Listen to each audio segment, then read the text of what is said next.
ज्ञानतिमिरन्दस्य जनाजयशलाकया चक्षुरुन्मिलितं येन तस्मै श्रीगुरुवे नमः। नमो विष्णुपदाय कृष्णपृष्ठाय भूतले श्रीमति भक्तिवेदान्तस्वामिनिति नामिने। नमस्ते सरस्वती देवे गौरवाणी प्रचारिणे निर्विशेष शून्यवादी पश्चादेशतारिणे। जय श्री कृष्ण चैतन्य प्रभु नित्यानंद श्री अद्वैत गदाधर शिवासदि गौर भक्तवृंद। हरे कृष्ण कृष्ण कृष्ण हरे हरे, हरे Ram Ram Ram Hare Hare. So reading from Ramayana Balkand. All four of the newborn children highly resembled one another and were exceedingly effulgent and pleasing to behold. Indeed, upon the appearance of Maharaj Dashrath's four sons, the demigods showered flowers from heaven, while the Gandharvas sang and played musical instruments as the Apsaras danced. In Ayodhya, there was a great festival of musicians, dancers and actors crowded the streets, with all the citizens participating in merrymaking. 13 days after the birth of Kaushalya's child, Vasishtha Muni, the family priest of Maharaj Dashrath, performed the name-giving ceremony. The fortunate Rishi named the son of Kaushalya Ram, while the son of Kaikeya was named Bharat. The twin sons of Sumitra were named Lakshman and Shatrugna. Thereafter, Vasishtha took charge of performing all the purificatory rituals for the sons of Maharaj Dashrath, culminating with the sacred thread ceremony.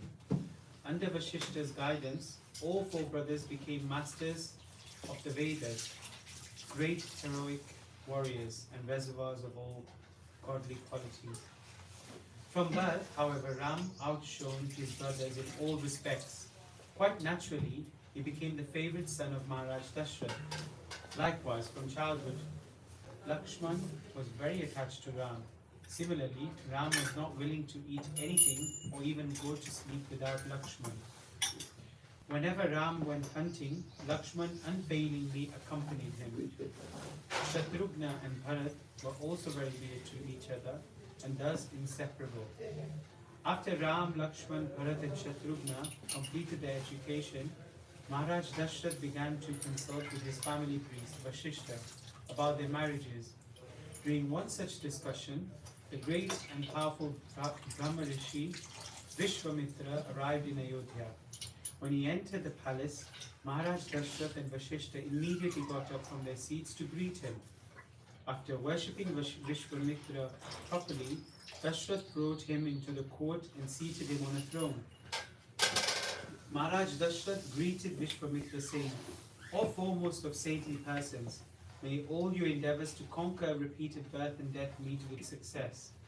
I consider your coming here as a welcome, a gift, as nectar placed in one's own hands, as torrential rainfall after a long drought, as the birth of a son for who was childless, as the recovery of a great treasure that was considered irrevocable, lost, or as the joy one feels on a festive occasion." When Vishwamitra then asked about Maharaj Dashrath's welfare, the king humbly replied, "O great Rishi, your coming here is a great blessing for me. Indeed, you have bestowed a great honor upon me. Please inform me your desire so that I may serve the purpose of your visit." Pleased with Maharaj Dashrath's reception, Vishwamitra replied, "I was engaged in the performance of a great sacrifice, and it had almost reached completion when two Rakshasas named Marich and Subahu interrupted the performance by dropping flesh and blood upon the sacrificial arena. These vicious Rakshasas are determined to frustrate my attempt. Thus, they have repeatedly polluted my altar. O king, so that I may successfully complete the sacrifice, I have come here to take your son, Ram, to my ashram to kill these terrible Rakshasas. Please don't hesitate to fulfill my request out of parental affection, for I assure you that Ram will easily be able to accomplish this task. In return for your generosity, I shall certainly give you ample benedictions. Therefore, please allow me to take Ram just for 10 days. You may rest assured that he will return here safely. Vishwamitra's words pierced the very core of Maharaj Dashrath's heart. The king's entire body began to tremble. Then, after the rishi fell silent, he fainted upon his throne. Moments later, when Maharaj Dashrath regained consciousness, he again considered the prospect of losing Ram and fainted for a second time, falling down onto the floor. After an hour, the king regained consciousness. Then, upon seeing Vishwamitra before him, he pleaded, "O foremost of sages and well-wisher of everyone, my dear son Ram is only 16 years old. He has not even finished his military training and has never entered the battlefield. Please do not ask for my inexperienced son. Instead, let me accompany you along with an Akshasohini soldiers to kill the Rakshasas. However, if you insist that Ram must go, then let me and my army come to fight alongside him." "My dear Vishwamitra, I'm an old man. Without Ram, I could not bear to continue living. Please tell me, who are these two Rakshasas and what is the extent of their prowess?" Vishwamitra replied, "The king of the Rakshasas is named Ravan, and he is now oppressing the entire world. When he does not personally obstruct the sacrifice, he deputes these two powerful Rakshasas, Marich and Subahu, to do the mischief." Upon hearing the name of Ravan, Maharaj Dashrath became increasingly despondent. He said, "No one is capable of fighting with Ravan.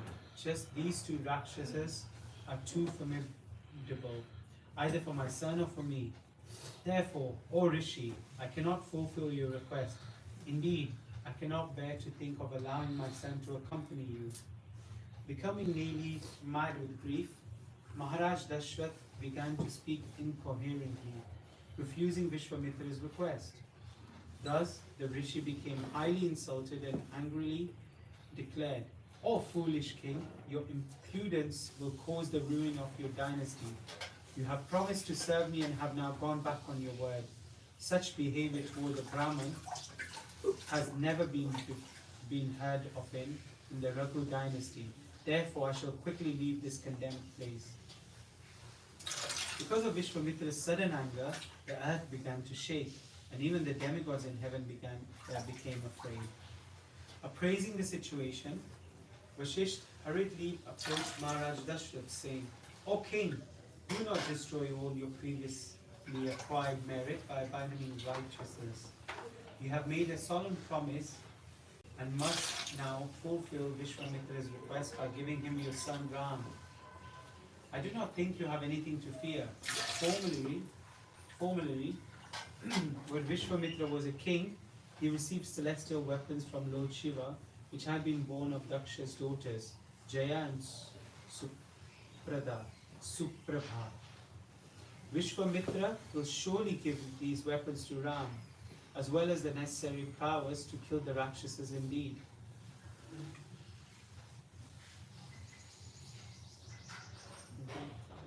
Indeed, Vishwamitra could easily kill Marich and Subahu himself, but he is seeking Ram's help just to enhance the glory of your son. After hearing his preceptor's words, Maharaj Dashrath's fear subsided, allowing his mind to again become balanced. Thus pacified, the king agreed Vishwamitra's proposal.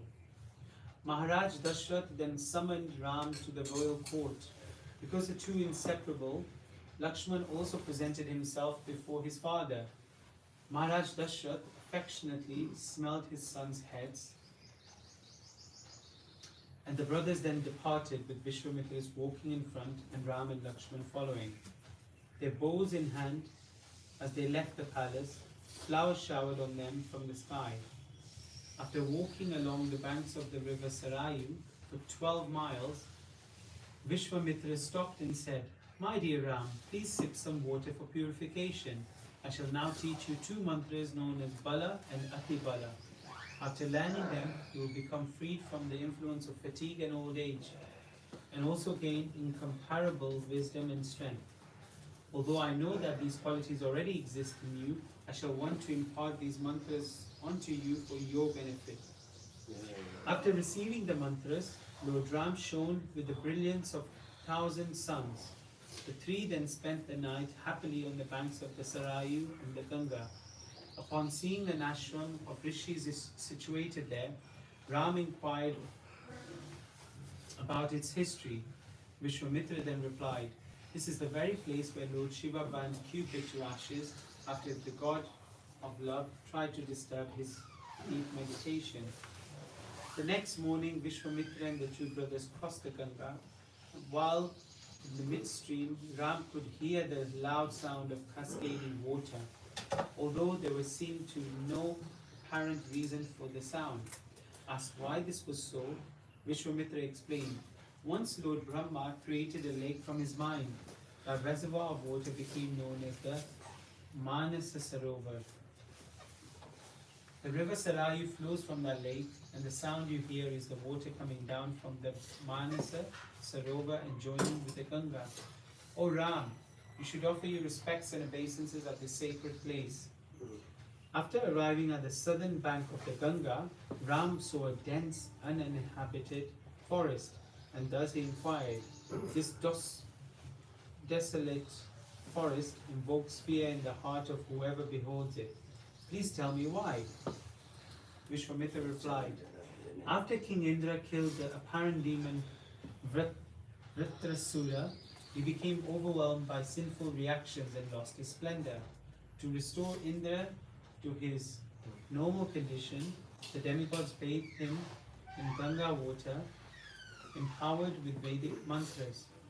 Then, taking the water containing Indra's impurities, the demigods deposited it in this place.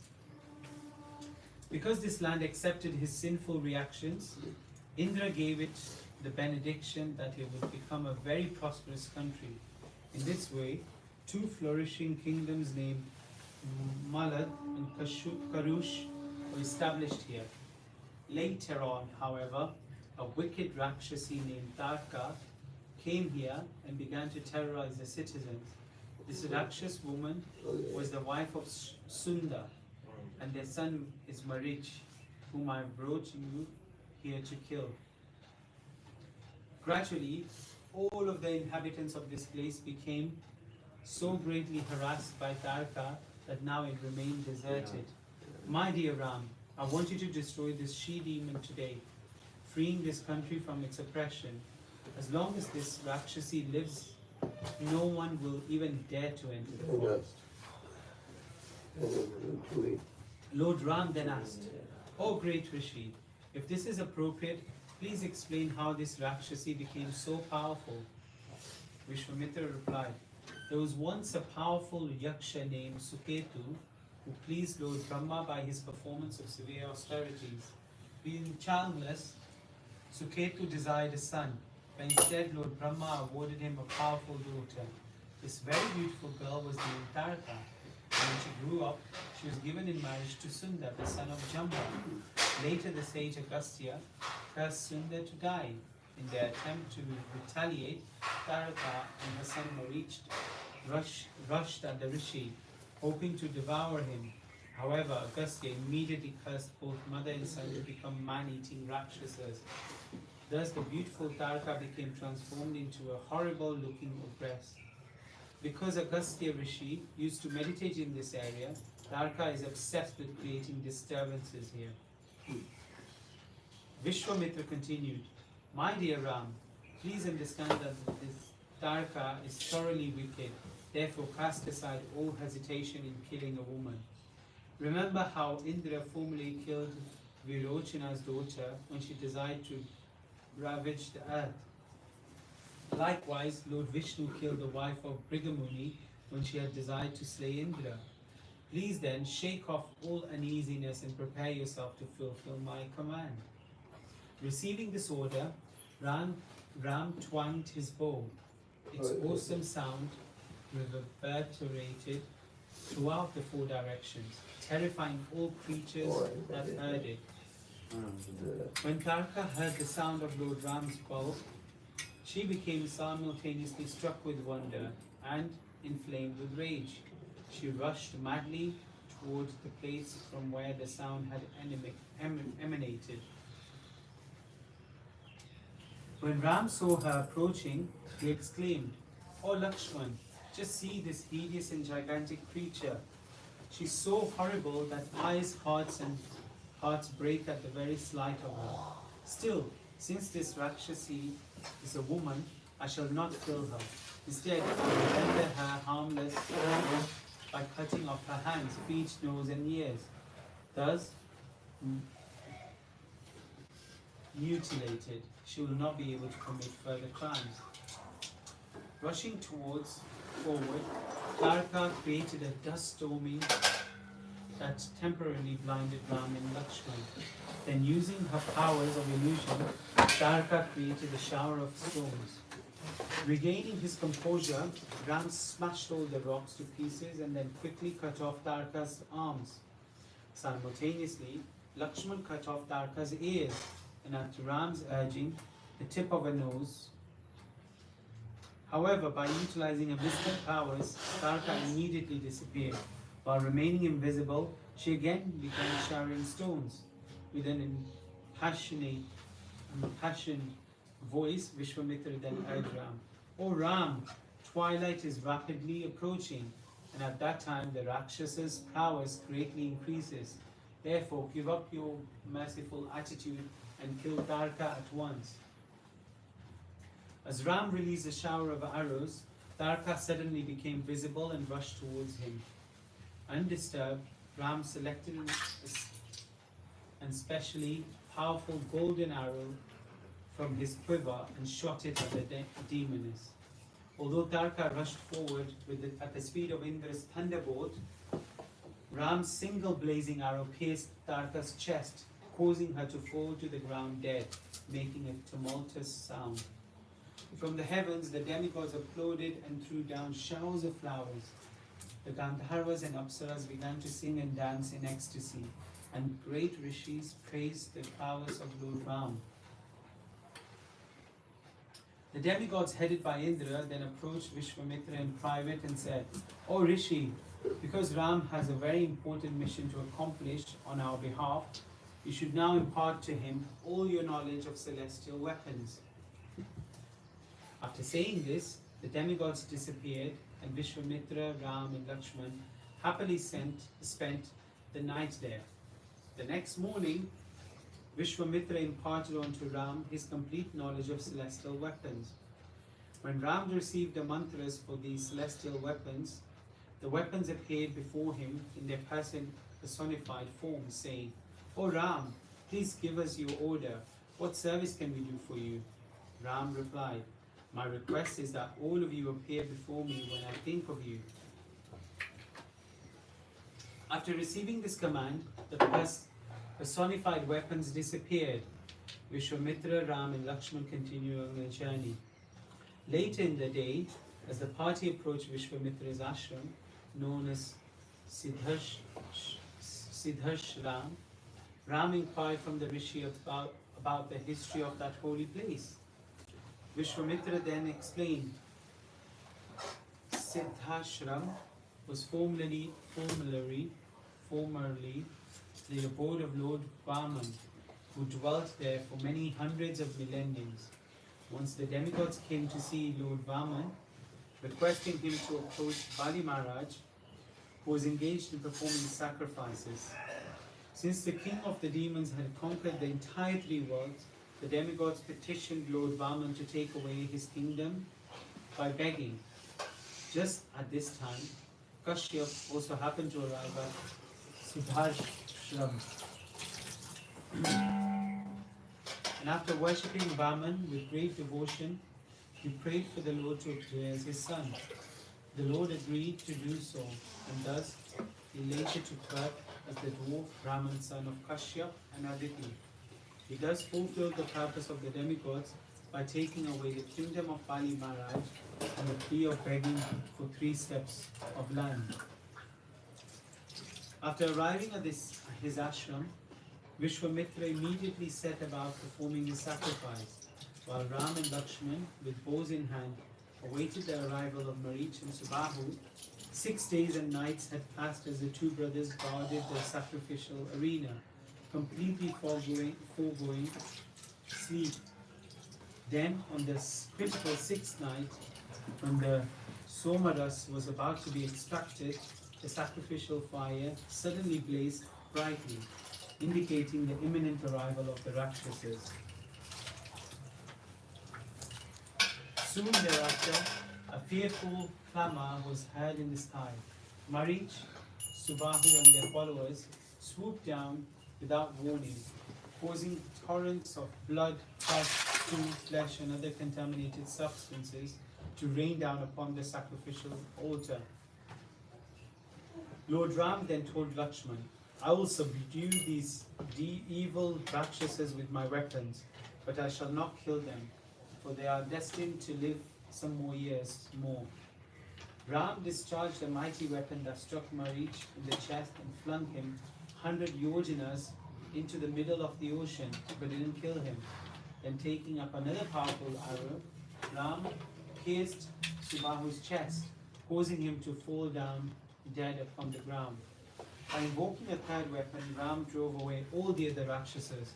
Thereafter, the arena, the area again became calm. All the rishis who had previously resided at Siddhashram joyfully came home and congratulated Ram for his wonderful accomplishment. That evening, the sacrifice was successfully concluded. After passing the night, Ram came before the rishis and inquired, O worshipable Brahmanas, now that this area has been freed from the disturbances caused by the Rakshasas, is there anything more that we can do to be of your service? At the behest of Vishwamitra, the rishis replied, we are about to depart for the kingdom of Mithila to take part in grand sacrifice arranged by King Janak. We request you two brothers to accompany us. There is a wonderful bow being kept in the sacrificial arena that was formerly presented to the demigods by Lord Shiva. Later, the demigods gave the bow to Devanat, who was the king of Mithila long ago. The celestial bow is immeasurably strong, and even great demigods cannot bend it. What to speak of human beings? The bow has remained at Mithila for a long time and is worshipped on an altar with flowers, sandalwood paste and other auspicious articles. Ram agreed to accompany the rishis, and thereafter a great caravan set out with 100 cars, loaded with paraphernalia required for Janak Maharaj's sacrifice. After travelling all day, the party reached the bank of the Sona river, where they stopped for the night. Then, while he was seated at leisure, Ram asked Vishwamitra if there was any history he could narrate concerning that place. Then, thus, the rishi related to Ram the following story. Once there was a great rishi named Push, a direct son of Lord Brahma. Push had 4 Kshatriya sons who founded 4 cities, one of which was on the banks of the river Sona. Push's son, Pushanabha, begot 100 daughters through the Apsara Ghritachi. When the girls grew up, they were very beautiful and would happily play together on the banks of the river.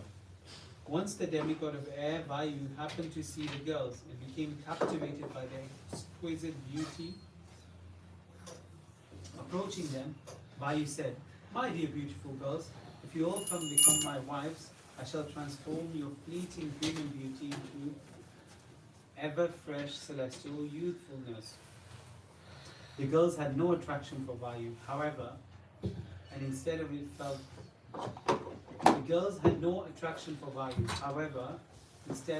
insulted. They replied, We would never think of choosing our own husbands.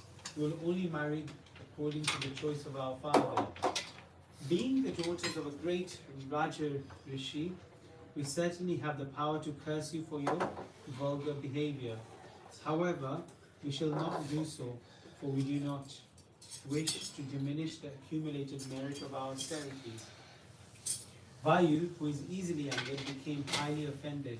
Taking revenge, he subtly entered the bodies of 100 girls, and by his mystic power distorted their bodily features. When the girls returned to the palace crying, their father was shocked to see that they had all been transformed into hunchbacks. In reply to Kushanab's inquiries, the girls related all that had happened. Maharaj Kushanab congratulated his daughters for refraining from cursing Vayu and began considering how he could get them married. Previously, a great brahmachari, Chuli, had been performing severe austerities. An unmarried Gandharva girl attended to him like a menial maidservant. Eventually, Chuli became pleased by her selfless service and offered her benediction. The girl requested the rishi to give her an exceptional son while allowing her to remain a virgin. Chuli agreed, and thus appeared a mind-born son of great ascetic prowess named Brahmadatta. Later, Brahmadatta ruled as a king, and it was he whom Kushanab decided who would be a It was he whom Kushanab decided would be a suitable match for his daughters. Thus, after being invited to Kushanab's palace, Brahmadatta accepted the 100 girls. Upon touching their hands at the marriage ceremony, one after another, their bodily deformities vanished, and each girl became beautiful again. Vishwamitra then concluded his narration by explaining Kushanab had no son. However, so he performed a sacrifice for that purpose. As a result, Gadhi was later born to Kushanab, and I am the son of King Gadhi. The next morning, the party continued their journey, and by evening they reached the bank of the Ganga. As they passed the night there, Ram requested Vishwamitra to narrate the history of the river Ganga. Thus, Vishwamitra related the following story. The presiding deity of the Himalayas, Himavan, begot two daughters by Mena, the daughters of Mount Meru, named Ganga and Uma. Once upon a time, Lord Brahma approached Himavan and requested him to allow the demigods to adopt Ganga for the future welfare of the universe. Himavan readily agreed and later gave his daughter Uma to Lord Shiva, for which she had always meditated upon him while performing severe austerities.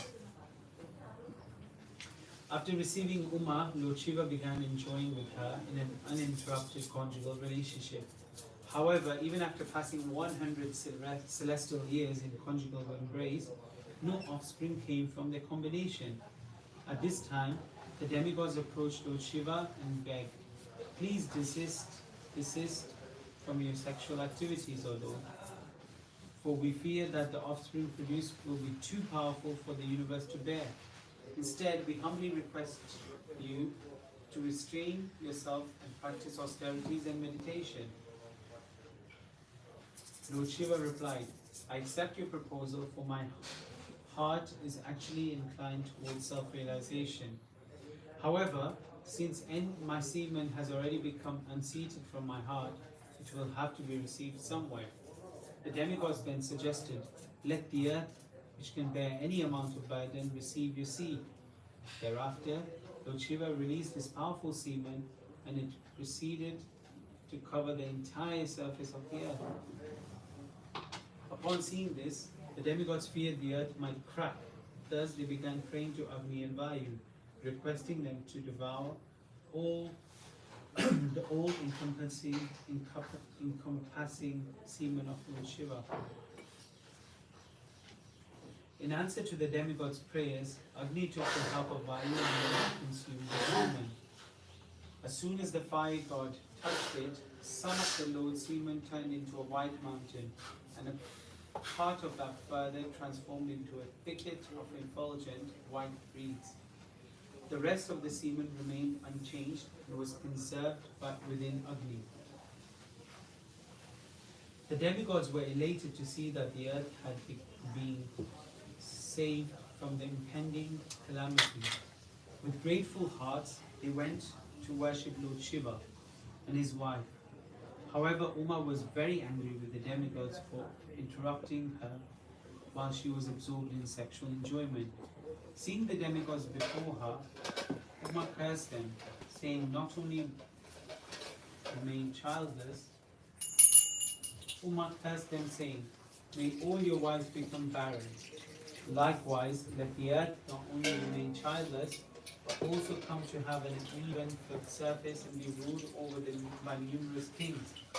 Thereafter, Lord Shiva and Parvati retired to the northern Himalayas to perform austerities.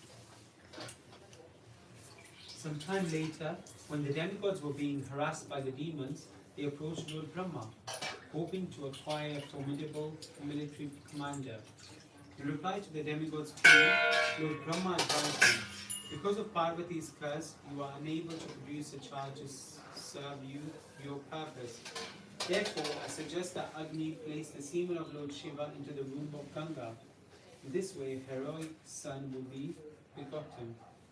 Thereafter, the demigods approached Agni and related Lord Brahma's instructions. Hearing this, Agni approached the heavenly river Mandakini Ganga.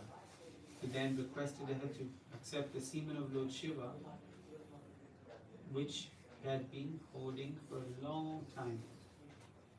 Ganga agreed to the proposal, and after assuming a most beautiful form, she allowed herself to be impregnated by Agni.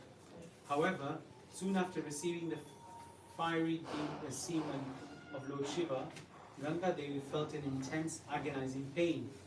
With great agitation, she told Agni, "I cannot continue to bear the semen of Lord Shiva in my womb. Its burning is intolerable." Agni then instructed Ganga to cast off the semen at a certain place in the Himalayas, and she hurriedly went there. In this way, the semen of Lord Shiva, which had acquired a shiny golden luster because of its contacting Ganga Devi, fell to the thicket of white reeds on the White Mountain. In this way, a wonderful child was born. Other portions of the semen that fell upon the earth transformed into gold and silver mines.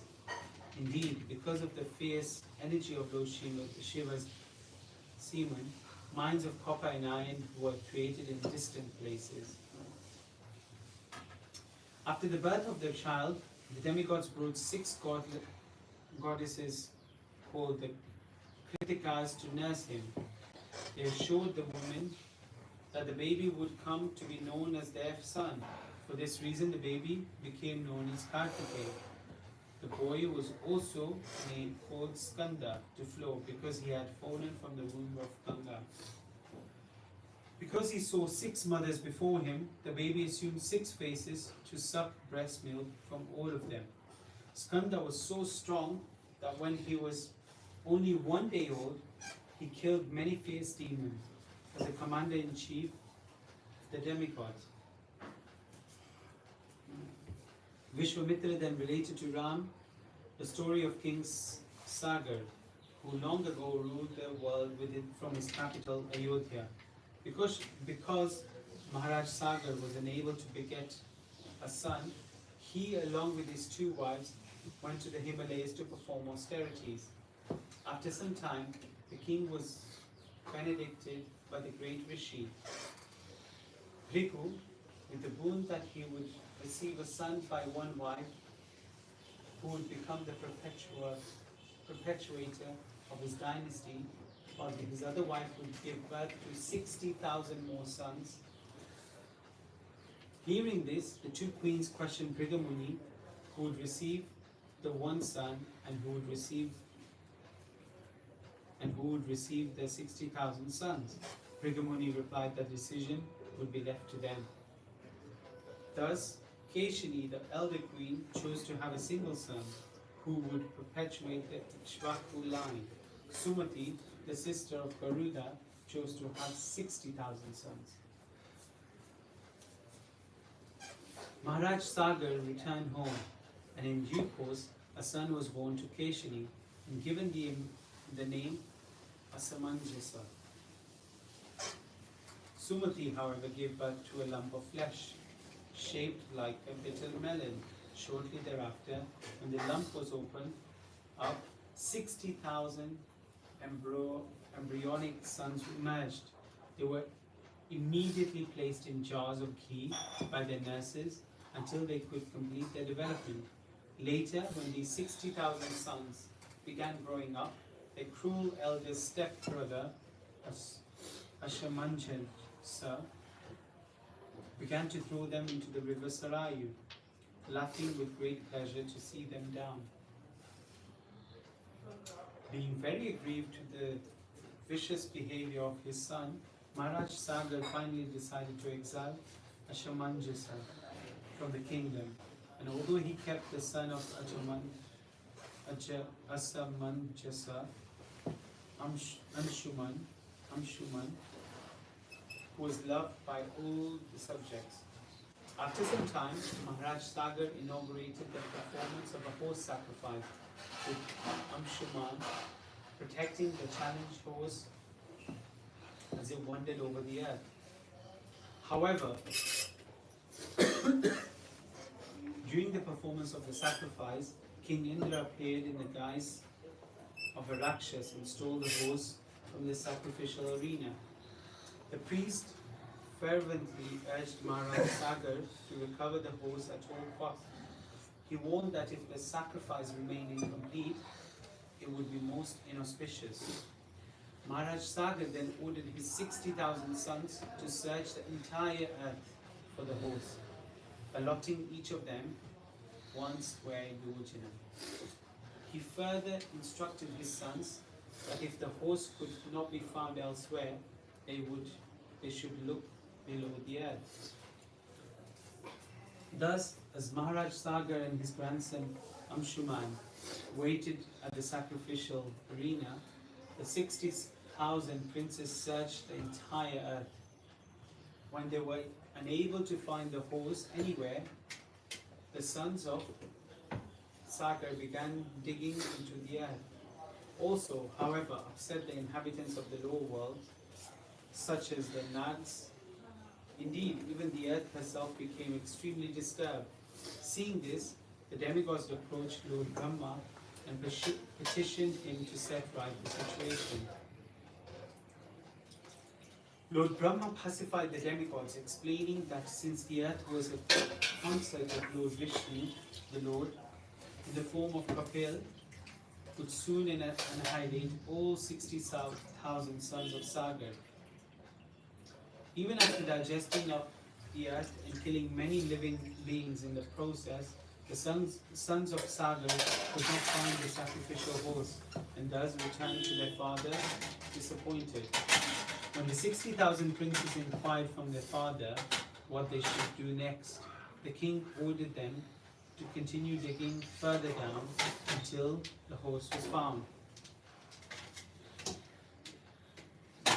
Even after digging up the earth and killing many living beings in the process, the sons of Sagar could not find their sacrificial horse and thus returned to their father disappointed. When the 60,000 princes inquired from their father what they should do next, the king ordered them to continue digging further down until the horse was found. The sons of Sagar resumed their excavation of all four quarters of the earth's surface and soon came to see the four colossal elephants that protect the four directions and support the earth. These gigantic elephants support the entire weight of the earth upon their backs, and when, due to exhaustion, they sometimes shake their heads for relief, it creates earthquakes. Finally, after penetrating the earth all the way down to Rasatal, the sons of Sagar came upon Lord Kapil sitting in meditation, while nearby the sacrificial horse stood grazing peacefully. Sagar's sons assumed Kapil to be the thief. Thus they angrily took up their digging implements and rushed to kill him. Seeing this act of aggression, Kapil became angry. Then simply by uttering the mantra Om, he received the 60,000 sons of Sagar to ashes. he reduced the 60,000 sons of Sagar to ashes. After a long time, when his sons had not returned, Maharaj Sagar sent his grandson, Anshuman, to search for his 60,000 sons and the sacrificial horse. By following the path his uncles had taken, Anshuman came to the passage excavated by them. After entering the earth, Anshuman came upon the great elephants and inquired from them about the whereabouts of his uncles. In reply, the elephants assured him that by continuing down the passage, he would soon come to know everything. At last, Anshuman reached the place where the ashes of the sons of Sagar lay. Seeing this, he became overwhelmed with grief. Anshuman found the sacrificial horse nearby and the uncles before returning to his grandfather. Unfortunately, there was no water to be found in that place. While Anshuman was thinking what to do, Garuda suddenly appeared and said, "My dear Anshuman, do not grieve for your uncles. Their deaths are ultimately meant for achieving a glorious purpose. The sons of King Sagar will be instrumental in bringing the sacred river Ganga down to earth for the welfare of all people. Your uncles were burnt to ashes by the great sage Kapil. When their remains are washed over by the waters of the Ganga, they will attain a heavenly destination. Now, take the sacrificial horse and return to your grandfather so that the sacrifice can be completed." With the return of the sacrificial horse, Maharaj Sagar successfully concluded the sacrifice. After hearing from Anshuman the prophetic words of Garuda, the king became absorbed in trying to formulate the means to make the Ganga descend to the earth. However, Maharaj Sagar passed away before achieving that goal. After the death of his grandfather, Anshuman ruled the kingdom for some time. He later gave the throne to his son Dilip and retired to the forest to perform austerities, hoping to induce Ganga to descend to earth. After his death, Anshuman went to the heavenly planet, where his desire to cause the descent of the Ganga remained unfulfilled. Dilip also sought to bring Ganga to earth, but he too died before his desire was fulfilled. Dilip's son, Bhagirath, then inherited the kingdom and likewise desired to perform austerities to cause Ganga to descend. Since he had no son, Bhagirath entrusted the rule of the kingdom to his ministers and retired to the forest. After Maharaj Bhagirath had performed austerities for 1,000 years, Lord Brahma became pleased with him. Accompanied by the demigods, Lord Brahma appeared before the king to award him a benediction. Maharaj Bhagirath worshipped Lord Brahma and then begged, "Please allow my ancestors, the sons of King Sagar, to receive the water of the Ganga.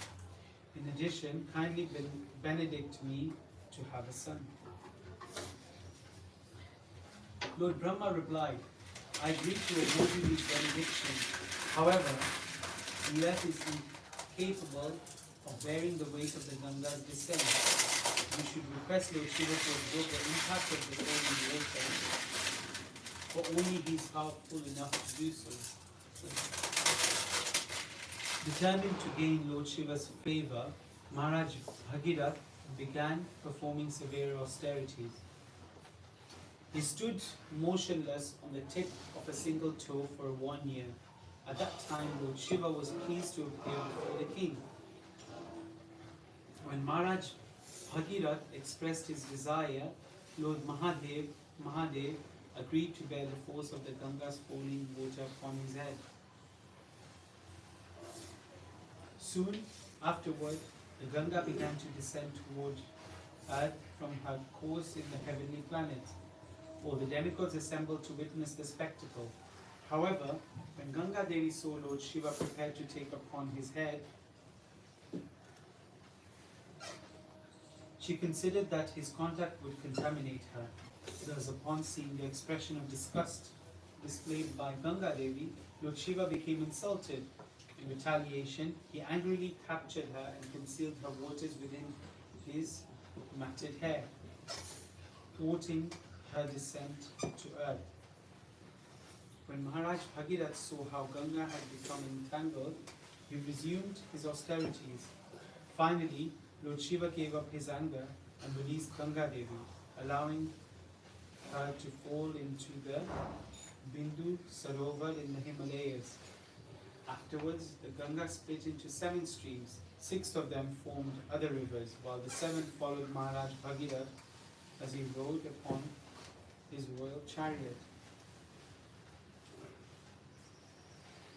While wending her way through various lands, it so happened that the Ganga inundated the sacrificial arena of the great sage Janu. Becoming excited with rage, the rishi swallowed up the entire river. Upon seeing this, the demigods were struck with wonder. They then approached Janu and requested him to release Ganga Devi on the condition that she would become known as his daughter. The rishi agreed, and thus the Ganga was able to continue her journey.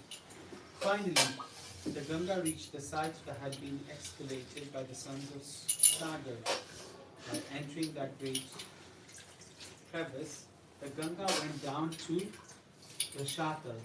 In doing so, she submerged the ashes of Sagar's 60,000 sons, enabling them to reach the heavenly destination. Lord Brahma appeared once more before Maharaj Bhagirath and declared, "O king, your mission has now been accomplished. From this time forward, the Ganga shall be known as your daughter, Bhagirath." After thus delivering his forefathers, Maharaj Bhagirath returned to his capital and resumed ruling over his kingdom. Thus the entire night passed away as Vishwamitra narrated to Ram the fascinating history of the river Ganga and her descent to earth. When morning arrived, Ram expressed his eagerness to cross the Ganga and continue the journey. The caravan was soon made ready to depart. After reaching the far bank of the Ganga, the caravan travelled on and eventually came to the city of Vishal. When Lord Ram requested Vishwamitra to speak about the dynasty of the kings that ruled the city, the rishi narrated the following history. The demigods and demons are by nature inimical toward one another. Once, following the advice of the Supreme Personality of Godhead, the demigods executed a truce with the demons for the purpose of churning nectar from the sea. This was done with the understanding that when the nectar was churned, both sides wished there to share equally. Thus, both the demons and the demigods, desiring to become immortal, started for the ocean of milk, taking with them Mandara mountain and Vasuki. By the expert arrangements of the Supreme Personality of Godhead, the demons held the snake near the mouth. And the demigods held his tail. Vasuki, with his thousands of eyes and mouths, breathed smoke and blazing fire, which severely wounded the demons. Thus the demons, who appeared like trees burned by a forest fire, gradually became powerless. Because the demigods were also affected by the blazing breath of Vasuki, their bodily luster diminished, and their garments, garlands, weapons, and faces were blackened by smoke. However, by the grace of the Supreme Personality of Godhead, clouds appeared on the sea, pouring torrents of rain, and strong breezes carried particles of water from the sea waves, thus giving grief to the demigods. Because of the mountain's great weight, the demigods and demons became fatigued, and some were dying. Thus, because Mandara mountain was very heavy and was not held by any support, it sunk into the ocean. In this way, the powers of both the demons and the demigods was vanquished. The Supreme Personality of Godhead, Vishnu, then appeared on the bank of his carrier Garuda. The Lord appeared like a blackish cloud, wearing a garland of flowers. He was dressed with yellow garments and earrings that shone in his ears like lightning. His eyes were pinkish, and his hair was spread over his shoulders. By his mercy, he brought the demigods and demons back to life. The Lord then gifted the mountain with one hand and placed it on the bank of Garuda. And he sat on the mountain, and Garuda carried him to the spot of the churning, and placed the mountain in the middle of the sea. The Lord then asked Garuda to leave, because as long as Garuda was present, Vasuki could not come here.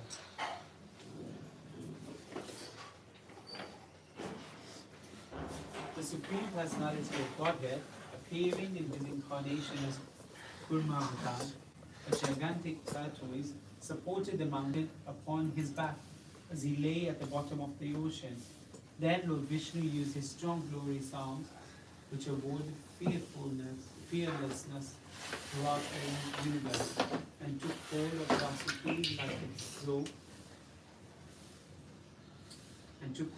of Vasuki like a rope, and began churning the ocean, using Mandara mountain as a churning rod. Engaged in this way, the Lord appeared like the beautifully situated mountain named Indranil. The mountain moved back and forth, scratching the back of Lord Tortoise, who, while partially sleeping, was experiencing an itching sensation. Lord Vishnu then further expanded himself in a gigantic form and supported the top of Mount Mandara with one hand to keep it steady. As the churning resumed with great force, the fish, sharks, turtles, and spades became agitated. The entire ocean became turbulent, and even the large aquatic animals like whales, water elephants, crocodiles, and timingala fish, large whales that can swallow small whales, came to the surface. While the ocean was being churned in this way, it first produced a huge mountain of a dangerous poison called Halahal. God, seeing no one else to save them, approached Lord Shiva and offered him prayers. Lord Shiva is called Ashutosh because he is very pleased if one becomes his devotee. Therefore, he readily agreed to drink all the poison generated by the churning. The goddess Durga, Lord Shiva's wife, was not at all disturbed when Lord Shiva agreed to drink the poison, for she knew Lord Shiva's powers. Indeed, she was pleased with this agreement. Lord Shiva gathered the devastating poison which had spread everywhere. He took it in his hand and drank it, which made his neck become bluish. However, a small quantity of the poison spilled from his hands to the ground. It is because of this poison that there were as poisonous snakes, scorpions, toxic plants, and other poisonous things in the world.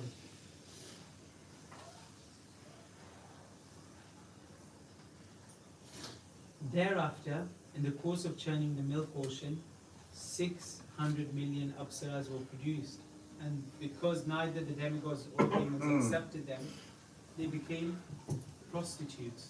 When Varuni, the goddess of liquor, Sura, next emerged from the milk ocean, the demons would not accept her. The demons did, however, and for this reason the sons of Aditi became known as Suras, whereas the sons of Diti became known as Asuras.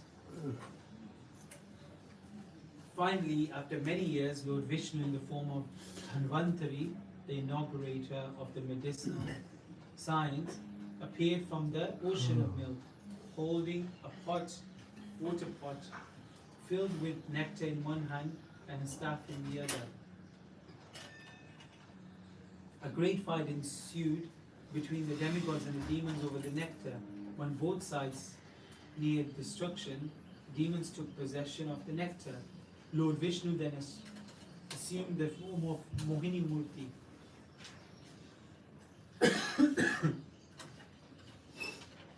When his extraordinary beautiful form of the Lord as a young woman appeared before them, the demons immediately became captivated by her.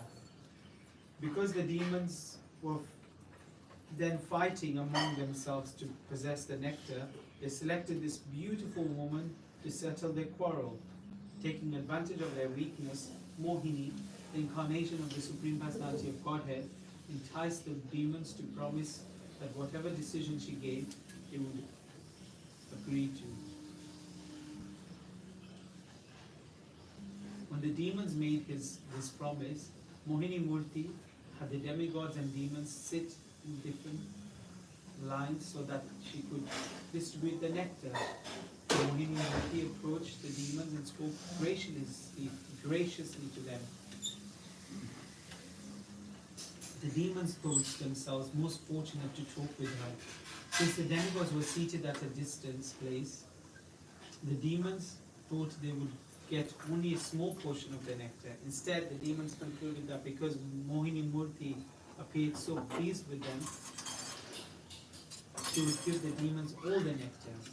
Enchanted by the exquisite, transcendental beauty of the Mohini form, the demons agreed to hand over the nectar to Mohini Devi, who then artfully delivered to the demigod.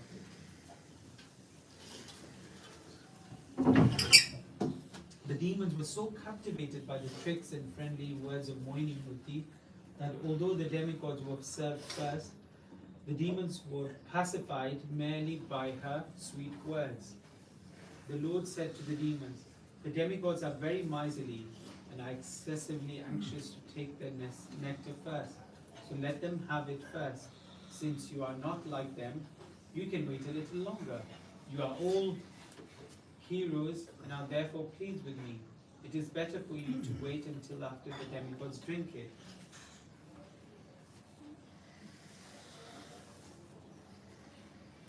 The Lord intended to distribute the nectar only to the demigods. She knew that the demons were quite unfit to drink the nectar. When the demons saw that Mohini Murti was cheating them, however, they remained silent. Nevertheless, one demon named Rahu dressed himself like a demigod and sat down in the line of the demigods, sitting beside the sun and the moon. When the Supreme Personality of Godhead understood how Rahu was cheating, he immediately cut off the demon's head. Rahu, however, had already tasted the nectar, and therefore, although his head was severed, he remained alive.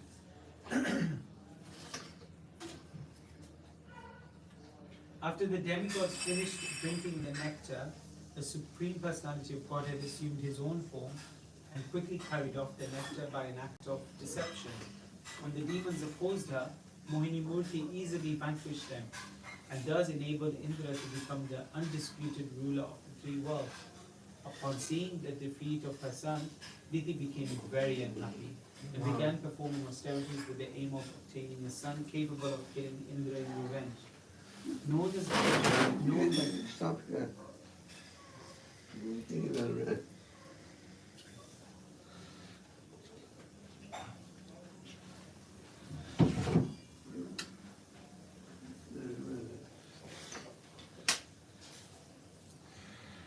Shri Ramachandra Bhagwan ki, Shri Sita Ram Lakshman Hanuman ki, Krishna Prabhupada.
Texas, when I go in.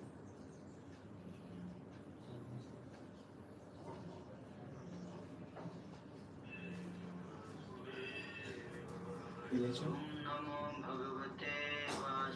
Offerings lamb. Offerings.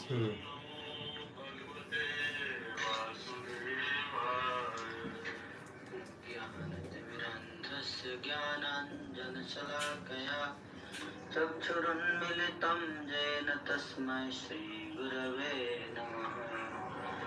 श्रीचैतन्यमनोभीष्टं स्थापितं येन भूतले स्वयं रूपकदा मह्यं ददाति स्वपदान्तिकम्। वन्देऽहं श्रीगुरो श्रीयुतपदकमलं श्रीगुरुन् वैष्णवांश्च श्रीरूपं साग्रजातं रघुनाथान्वितं तं सजीवं साद्वैतं सावधूतं परिजनसहितं कृष्णचैतन्यदेवं श्रीराधा कृष्णपादान् ललिता श्रीविशाखान्वितांश्च। हे कृष्ण करुणा सिंधु दीनबंधु जगत्पते गोपेश गोपिका कांत राधा कांत नमस्तुते। तप्त कांचन गौरांगी राधे वृंदावनेश्वरी विश्वभानुसुते देवी प्रणमामि हरिप्रिये।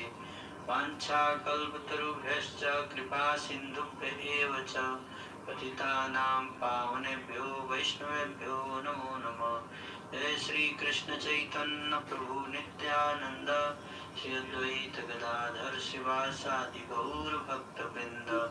हरे कृष्णा कृष्णा कृष्णा हरे हरे, हरे राम राम राम हरे हरे।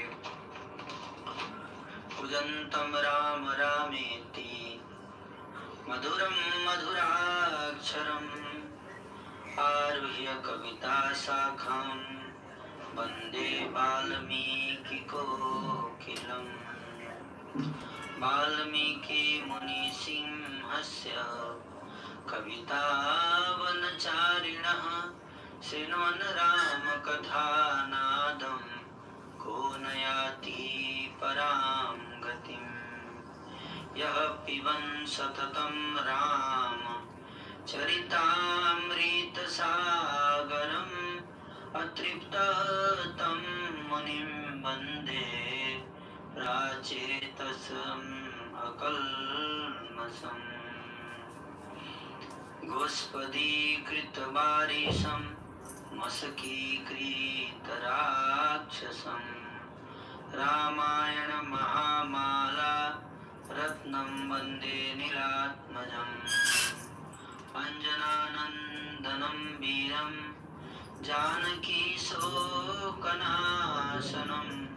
कपीशम् अक्षहन्तारं वन्दे लङ्काभयङ्करम्। मनोजवं मारुततुल्यवेगं जितेन्द्रियं बुद्धिमतां वरिष्ठं वातात्मजं वानरयूथमुख्यं श्रीरामदूतं शिरसा नमामि। उल्लङ्घ्य सिन्धो सलिलं यः शोकवह्नि जनकात्मजाया आदाय तेनैव ददाह लङ्का नमामि तं प्राञ्जलिराञ्जनेयम्। आञ्जनेयमतिपाटलाननं काञ्चनाद्रिकमनीयविग्रहं पारिजाततरुमूलवासिनं भावयामि पवमाननन्दनम्। यत्र यत्र रघुनाथकीर्तनं तत्र तत्र कृतमस्तकाञ्जलिं बाष्पवारि परिपूर्णलोचनं मारुतिं नमत राक्षसान्तकम्। वेदविद्ये परे पुंसि जाते दशरथ आत्मजे वेदः प्राचेतसादासीत् साक्षात् रामायणात्मना। तदुपगतसमाससन्धियोगं सम्मधुरोपनतार्थवाक्यबद्धं रघुवरचरितं मुनिप्रणीतं दशशिरसश्च वधं निशामयध्वं श्रीराघवं दशरात्मजं प्रमेयं सीतापतिं रघुकुलान्वयरत्नदीपम् आजानुबाहुमरविन्ददलायताक्षं रामं निशाचरविनाशकरं नमामि वैदेही सहितं सुरद्रुमतले हैमे महामण्डपे मध्ये पुष्पकमासने मणिमये वीरासने सुस्थितम् अग्रे वाचयति प्रभञ्जनसुते तत्त्वं मुनिभ्यः परं व्याख्यातं भरतादिभिः परिवृतं रामं भजे श्यामलम्। हरे कृष्णा। तो कथा को आज आगे बढ़ाएंगे। तो सुकेतु के पुत्र 3 पुत्र हुए। उनका नाम हुआ माल्यवान, सुमाली और माली। तीनों ने तपस्या के बल पर बहुत सी शक्ति प्राप्त की ब्रह्मा जी से, और फिर देवताओं को सताने लगे। विश्वकर्मा से उनको लंका नगरी की प्राप्त की, जहाँ पे उन्होंने वास स्थान बनाया। और फिर तीनों के विवाह हुए। माल्यवान, सुमाली और माली तीनों ने राक्षस वंश का विस्तार किया, संतान उत्पन्न करके। तो उनके पुत्रों के नाम पिछली बार हमने चर्चा किए थे, दोबारा वहीं से शुरुआत करेंगे। हे राम, अगस्त्य ऋषि बता रहे हैं, भगवान श्री राम को कथा सुना रहे हैं, राक्षसों की कथा। हे राम, उनको मैं आपको बतलाता हूँ। जो माल्यवान के 7 पुत्र हुए, उनका नाम है वज्रमुष्टि, विरूपाक्ष, दुर्मुख, सुप्तघ्न, यज्ञकोप, मत और मत। और एक पुत्री हुई जिसका नाम था अनला। सुमाली की भार्या का नाम था केतुमती। सुमाली की पत्नी नाम था केतुमती। केतुमती जो है हे महाराज, उसके गर्भ से प्रहस्त, कंपन, विकट, कालिका मुख, धूम्राक्ष, दंड और सुपार्श्व, सहस्रादि, प्रकश और भास्कर, ये 10 महाबली पुत्र प्रकट हुए। और 4 पुत्रियां, कुंभीनसी, कैकसी, राका और पुष्पोत्कटा, ये 4 पुत्रियां थी। उसी तरह से वसुधा नाम की जो गंधर्वी थी, जिसका विवाह हुआ था माली से, तो माली से हुआ, उसके गर्भ से 4 पुत्र प्रकट हुए, है ना। अनल, अनिल, हर और संपाति, ये 4 पुत्र। बाद में 4 विभीषण के मंत्री हुए। इस प्रकार से राक्षसों में श्रेष्ठ उन तीनों राक्षसों का व्यवहार परिवार बहुत बढ़ गया। वे तीनों राक्षस अपने सैकड़ों पुत्रों के साथ इंद्र सहित समस्त देवताओं के सिंह, नागों और यक्षों को सताने लगा। वे सब दुरासद राक्षस वायु की तरह संसार में सर्वत्र भ्रमण करते थे। ये समस्त राक्षस संग्राम क्षेत्र में काल के समान अमित तेजस्वी हो जाते थे और वरदान पाने से अत्यंत गर्वित हो सदैव यज्ञों को नष्ट किया करते थे।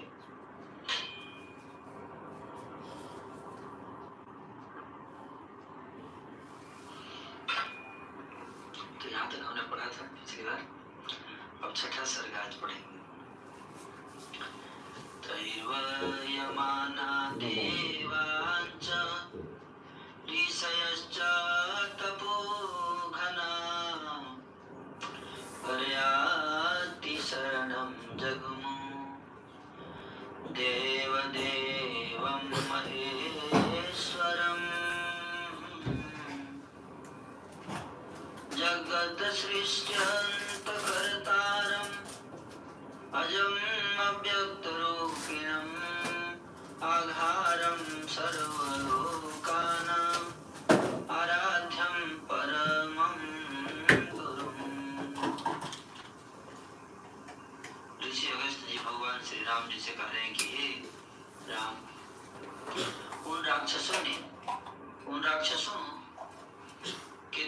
सताए जाने पर देवता और तपस्वी ऋषिगण बड़े ही दुखित हो देवताओं के देवता भगवान शिव की शरण में आए। उन्होंने तो वरदान दिया था सुकेतु को, जो महादेव इस संसार के रचने वाले, इसका अंत करने वाले तथा समस्त लोगों के आधार हैं, जो जन्मा व्यक्त रूप आराधन करने योग्य और परम गुरु हैं, उन त्रिपुरारी एवं त्रिलोचन महादेव जी के निकट समस्त देवता गए और हाथ जोड़कर एवं गिड़गिड़ाकर करने लगे, मुकेश पुत्री भगवन् पितामह वरोधते प्रजाध्यक्ष प्रजा सर्वा बाध्यन्ते रिपुजावनै। हे भगवान, हे प्रजा शत्रुओं को सताने वाले सुकेश के पुत्र ब्रह्मा जी के वश से ढीठ हो गया है, समस्त प्रजा को पीड़ित कर रहे हैं। बताया जाएगा कि सुकेश का जो पुत्र है, 3 पुत्र माली, माल्यवंश, माली और माली, तीनों ढीठ हो गए हैं ब्रह्मा जी से वर प्राप्त करके और प्रजा को पीड़ित कर रहे हैं। हम लोगों के घरों और आश्रमों को उन लोगों ने उजाड़ डाला है।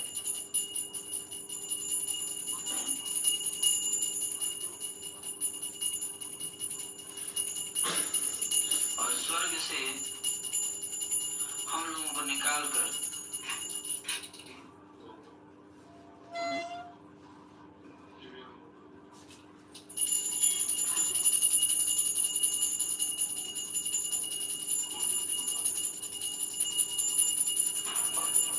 उधर के लाइट जलाना पड़ेगा, तो बाहर निकालना उधर जाएंगे।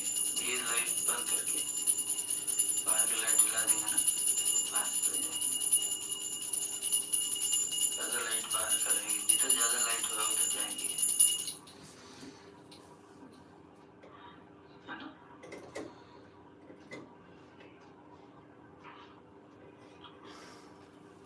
अंदर का लाइट बंद करना पड़ेगा,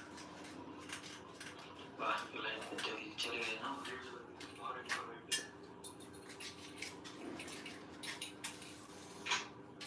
हाँ, बता रहे हैं फेसबुक पे। अरे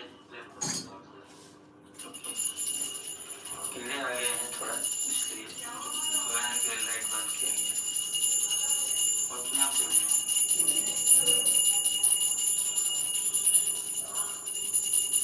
सारे देवता भगवान शिव के शरण में गए।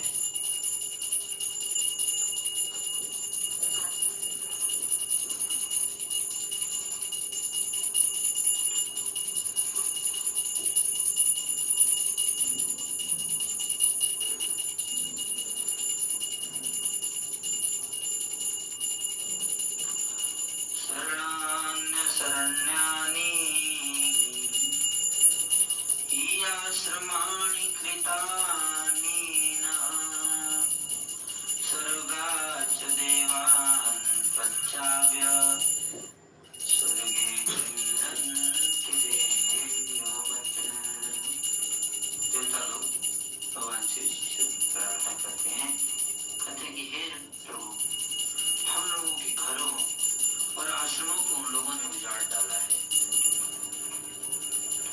और स्वर्ग से हम लोगों को निकाल कर आप देवताओं की तरह वहां क्रीड़ा करते हैं।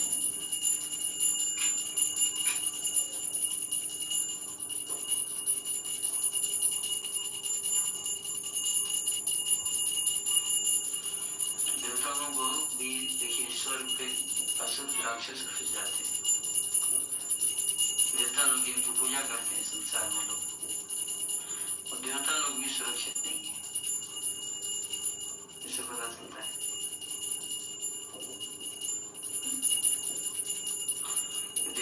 सुरक्षित नहीं है, तो हम लोग क्या सुरक्षित रहेंगे?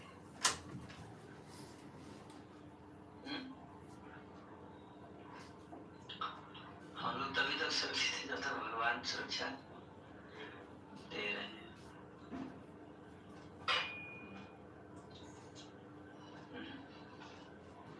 कई लोग ऐसे प्रश्न पूछते हैं कि अगर हमारा धर्म सबसे श्रेष्ठ है, सनातन धर्म, और सब कुछ बढ़िया था, वैदिक ज्ञान, तो फिर बाकी धर्मों के लोगों ने हमारे ऊपर कैसे शासन कर लिया?